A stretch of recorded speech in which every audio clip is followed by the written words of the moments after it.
G'day guys, welcome back to my channel. My name is Wildcard and thank you for following my stupid content.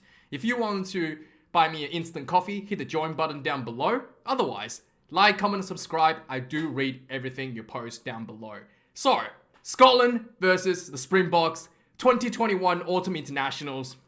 This has to be the biggest game Scotland played this year, and this is at home, Murrayfield. So yeah, this is world champions coming to visit. This match was apparently sold out like 3 months ago. As soon as it was announced, the dates were set. It was pretty much like sold out like right away as soon as he came out. Available. So really big match for Scotland, and a huge opportunity for Scotland to prove themselves from their performance in the Six Nations, to improve on that. And Scotland, to be fair, has improved a lot. They toppled the Wallabies last week in a very tight match with very strong forward dominance over the Wallabies.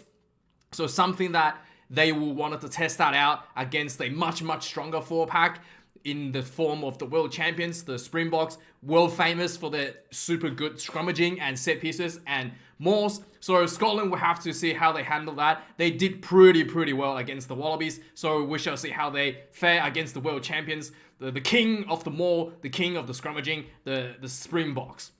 So coming into this game, Scotland has made a few changes on the bench overall, and this game is going to be mostly won in the backs after the forwards settles on their scrummaging and the set pieces. The back line, there's a few ex-South Africans on the back line. In fact, there's a lot of South Africans in the Scottish team actually. Probably the biggest change for Scotland in the back line is what's his name? Hamish. No, not back line. The forwards actually. Hamish Watson is on the bench. So maybe the Scottish has that in mind, the potential power coming off the bench from the Springboks, thus putting Hamish Watson on the bench. We shall see how that go for both teams in the second half. But overall, the Springboks is not running the bomb squad strategy. Only 5 forwards on the bench, 3 backs, largely unchanged from the Springboks team.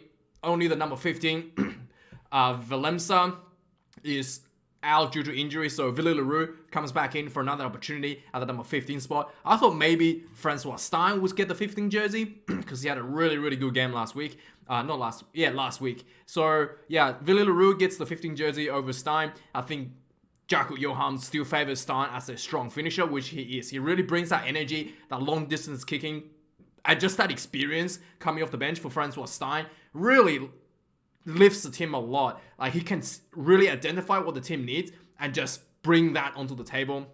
Another big change for the Springboks, essentially Elton Jenshis comes in at number 10 at the starting position over Handré Pollard. I did think Handré Pollard had a pretty poor game last week, and sure enough, when Elton Jenshis came onto the field in the second half, the game turned around, and that's when the Springboks started beating the Welsh. So good to see that Jenshis gets that starting position. We shall see how this strategy plans out for the Springboks. And overall, that's about the big changes for the Springboks. I think Franco Mostert also comes off the bench for the Springboks as well. Overall, this game is going to be won up front with the forward pack, and then the backs will basically the kicking game will be a really big role for both teams, as the Scottish team has improved tremendously their kicking game, beating England in the Six Nations with the kicking game. So we shall see how that fares on the weekend as well. So let's have a look at the results for the team before we talk about the exact lineup. So Scotland in the Six Nations, the biggest upset came out at the end of the tour, the competition against France, where they were able to edge out France in the 5 minutes to beat France. And overall, Scotland actually had a really good opportunity of winning Six Nations, if not for just like the losing to Wales and the loss to Ireland, with just little game management that led them down towards the end of the match, where they literally were just, maybe if they had managed to get a little bit better in the dying moments, they could have won the game. So something that Scotland have been improving a lot, and like I've mentioned, Scotland beat England for the first time in I think 28 years at Twickenham, and this was a pretty big match. Provided there was no fans, still a pretty big outcome for the Scottish team, and this was a predominantly kicking focused game where Scotland absolutely outplayed England in the kicking game. For the Springboks, the results are pretty mixed overall. They had a pretty good start of the season against the British and Irish Lions, beating the Lions 2-1, and then going to Rugby Championship, strong start against the Argentinians, and then had a bit of a low against the Wallabies in the midsection of the Championship, and then following that, another close loss to the All Blacks. The Springboks were able to bounce back in the final test match against the All Blacks, giving the All Blacks their only loss in 2021 so far. So this was a tremendous achievement for the Springboks, and then beating Wales in a very nail-biting game last week.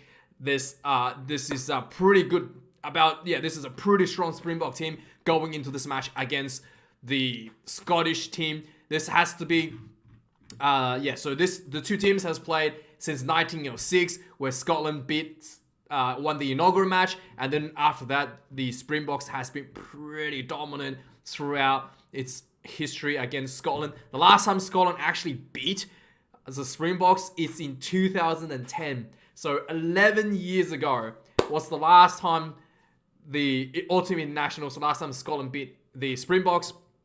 And their last outing at Murrayfield in 2018, where the Springboks were able to beat the Scottish 20-26. So yeah, this will be a pretty monumental occasion for Scotland. It's pretty difficult task for Scotland, to be fair, to try to beat the Springboks, the world champions. And we shall see how they go this weekend. So let's have a close look at the lineup. Straight up the bat, the front row is probably going to be a very, very, very critical aspect of the game. The Springboks has opted for their starting front row that they've been running. That's been pretty. They've been running for the last, I think, since they played against the Wallabies, maybe against the late against the Wallabies, where they've been opted for this starting front row. This front row used to be the reserve front row earlier this year, and then they kind of figured out that these guys are just a little bit better with their burst of energy starting out of the game. So this is something that they've been doing recently, putting these three guys in the front row instead of as a reserve. So coming at the start and at the loose set position, Ox Enche, number 2, Bungi Bunabi, and Trevor Nyake comes in at 3, absolute boulders, just huge men. And you might notice that none of these guys are very tall, 173, 175, 178. None of them are very tall, but they're just massively wide, huge boulders coming off the field. And as a prop, to be fair, not being tall and being more in width and more rounded it's actually a bit of an advantage over a team that's much taller, because it gives them just that much more stability in the scrummaging, and allows them to get a little bit lower as well in the scrummaging. So this is something that has worked out tremendously well for the Springboks. So the Scottish team has Pierre Showman, who's also an South African, Stuart McKinley, and Xander the third Ferguson comes in at number 3. So these guys had a pretty good run against the Wallabies last week. So we shall see how they fare against the much tighter front rower of the Springboks. And the Wallabies scrums wasn't good last week. So in the locks position, Sam Skinner and Grant Gilchrist for the Scottish team.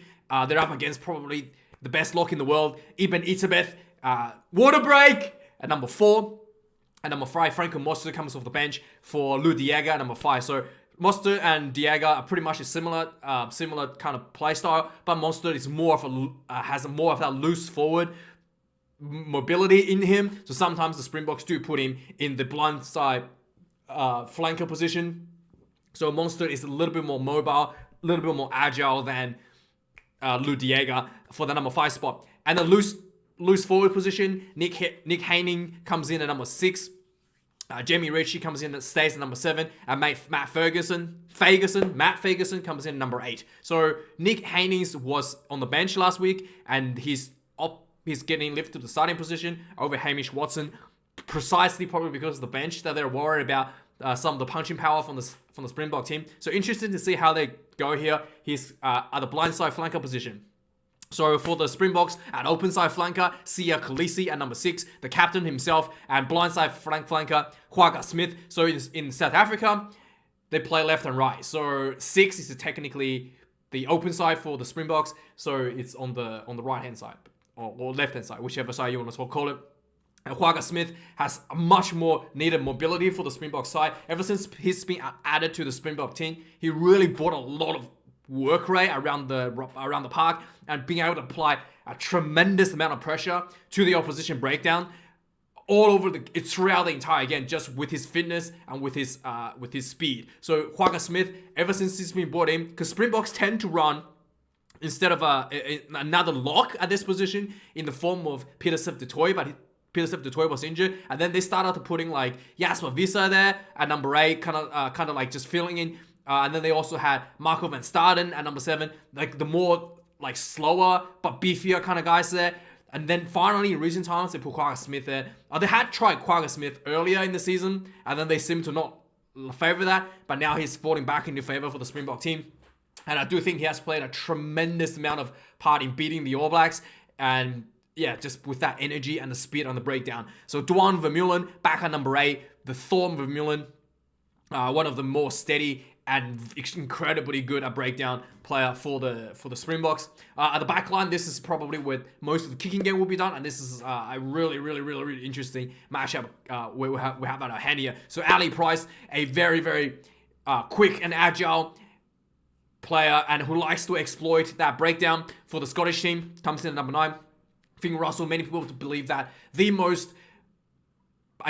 one of the most, probably a lot of people think that he's the most, the best attacking fly half in Europe, and we saw him being selected for the Lions tour as well. And many people believe that if he was the starting number 10, he had a bit of injuries in the Lions tour. If he was the lead number 10 without the injury for the Lions tour, they could have won it. So yeah, Finn Russell, extremely good, extremely electrifying, a lot of attacking rugby. And then he's up against Herschel Yangshies and Elton Yangshies. So Herschel Yangshies, I thought he had a poor game last week. I thought maybe they should have brought in Kobus Reinhardt at number 9.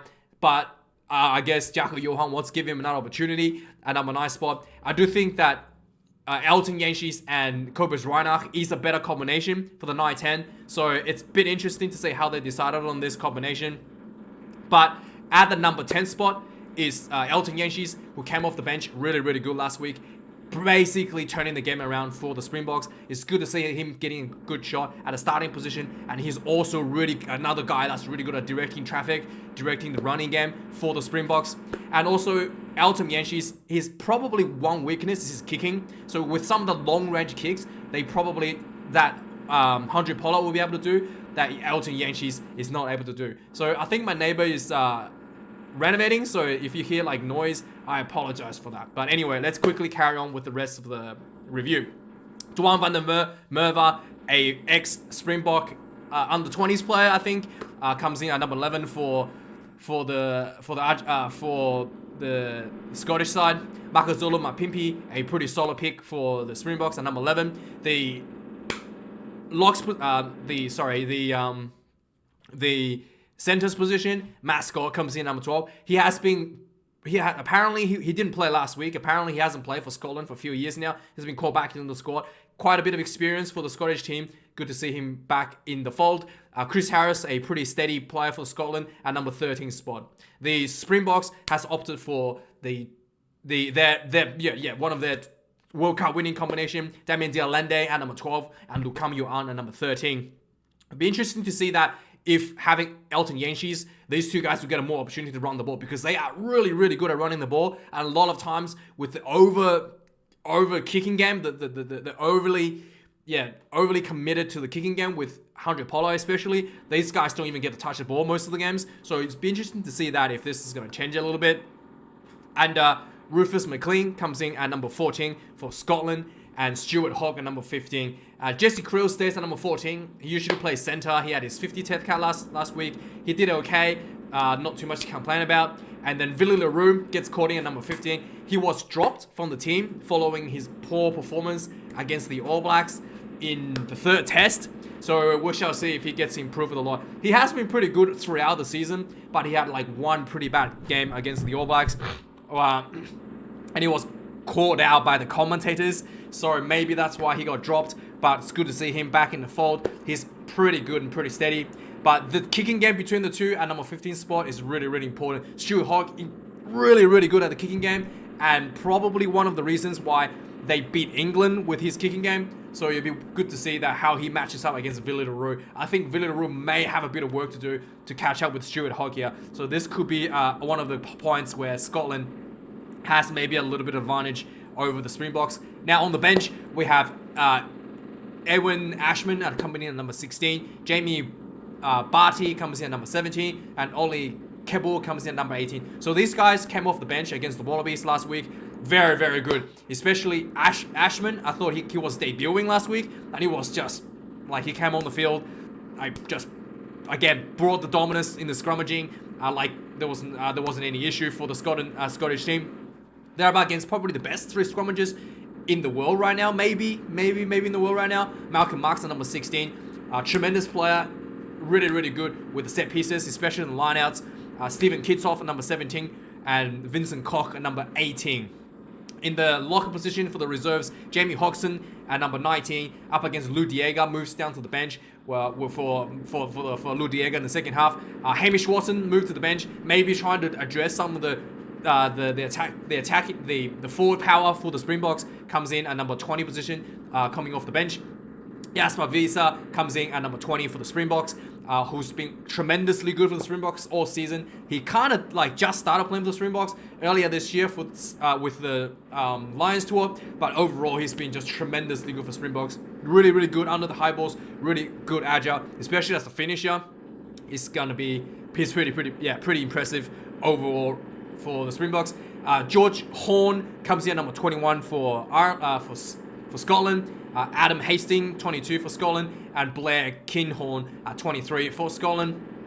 For the backs reserves for Springboks, Cobus Reinhardt, 21. Surprised that he's on the bench. Like I mentioned, I felt like he's probably better at starting. Hundred Pollard moves to 22.